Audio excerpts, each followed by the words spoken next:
Bonjour. Aujourd'hui, je vais rencontrer deux jeunes femmes Finnu. Je vais les rencontrer en Alaska. Eh bien, elles vont nous parler de leur religion. Les Finnu sont en grande partie s'étendent sur les territoires d'Alaska.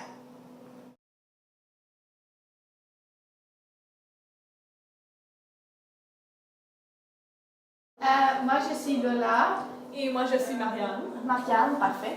Et donc, je suis ici vraiment pour savoir comment consiste la religion finnuisme.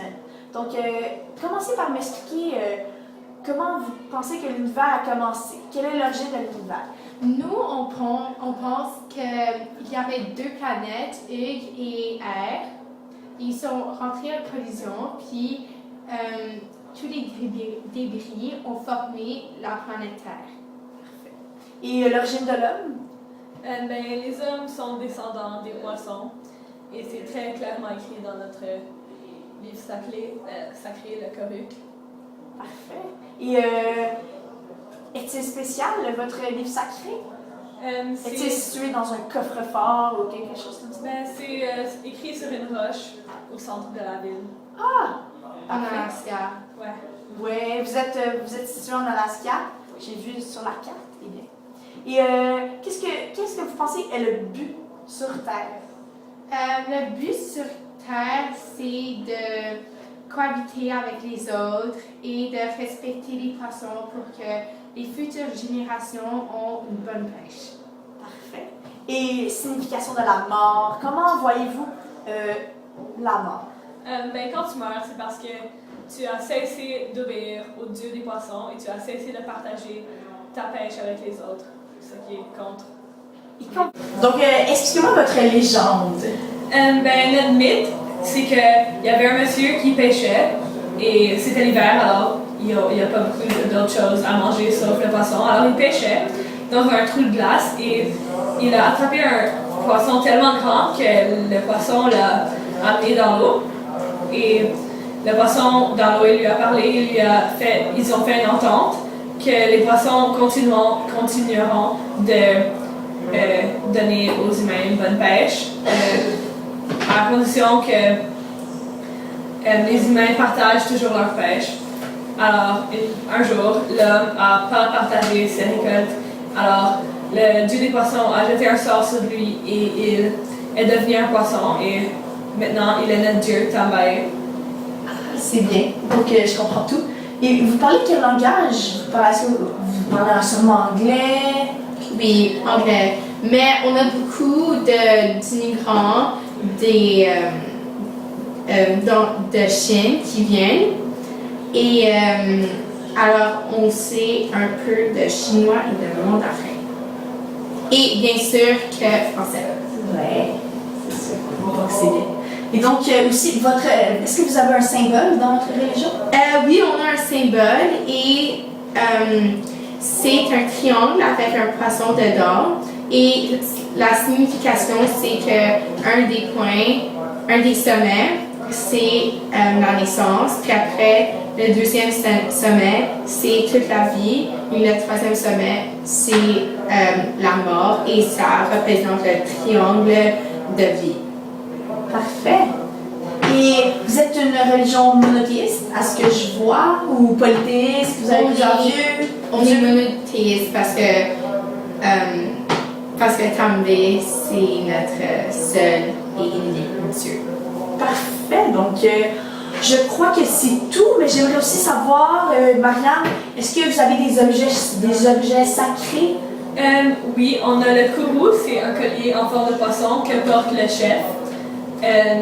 Et nous avons aussi le miguel, c'est une flûte pour interpeller les esprits et avoir l'attention de tous les poissons dans l'océan.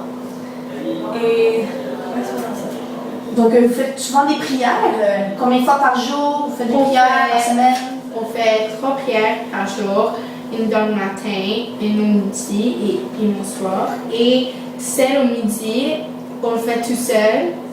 Et ainsi que celle au matin, mais celle à la nuit, on fait avec toute la tribu. Parfait. Donc, je pense que c'est pas mal tout pour l'interview. il me manque aussi quelques informations. Est-ce que durant vos prières, vous avez un ministre du culte? Est-ce que vous avez un endroit spécial où vous faites vos prières? Comment ça va? Oui, notre ministre du culte, c'est Goutan. Et on fait des prières tout autour d'un milieu où il y a de l'eau et des poissons dedans pour qu'on se sente à l'aise avec, pour prier aux poissons. Oui. Et pourquoi certains d'entre vous portent des chapeaux? C'est parce que nous croyons que quand le cerveau est plus chaud, il est plus capable d'accéder des informations dans le cerveau. Parfait. C'est tout écrit dans le Kuruk. Oui. Parfait. OK. Bien, parfait. Merci beaucoup. Yes. De rien. Un ministre du culte? Est-ce que vous avez un endroit spécial où vous faites vos prières? Comment ça va? Oui, notre ministre du culte, c'est Goutan. Et on fait des prières tout autour d'un milieu où il y a de l'eau et des poissons dedans pour qu'on se sente à l'aise avec, pour prier aux poissons. Oui. Et pourquoi certains d'entre vous portent des chapeaux?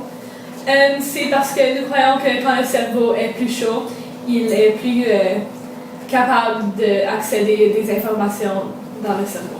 Parfait. C'est tout écrit dans le Kuruk.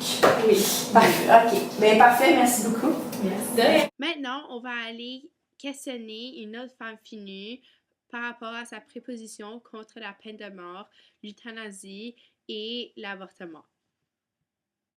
Pour l'avortement, nous sommes contre, car peu importe l'âge, il nous est interdit de perdre un être humain. Selon nous, perdre un être humain en tant que tel nous est tout de suite fait penser à l'idée que perdre un individu qui pourrait nous rendre service un jour, c'est vraiment contre notre religion. Si le dieu Tambaé a fait que la femme soit enceinte, c'est parce que cet individu nous serait très cher. Pour l'euthanasie, nous sommes contre l'euthanasie car nous croyons que dans notre société, quand nous souffrons d'une maladie, c'est à cause que nous avons désobéi aux lois et aux mauvais esprits ou au dieu Tambaé. Donc, nous pensons qu'il est mieux de souffrir. Pour la peine de mort, nous voulons faire souffrir les personnes qui ont commis de graves crimes avec l'emprisonnement à vie au lieu de les tuer. Nous pensons que l'emprisonnement est beaucoup plus une souffrance que la peine de mort.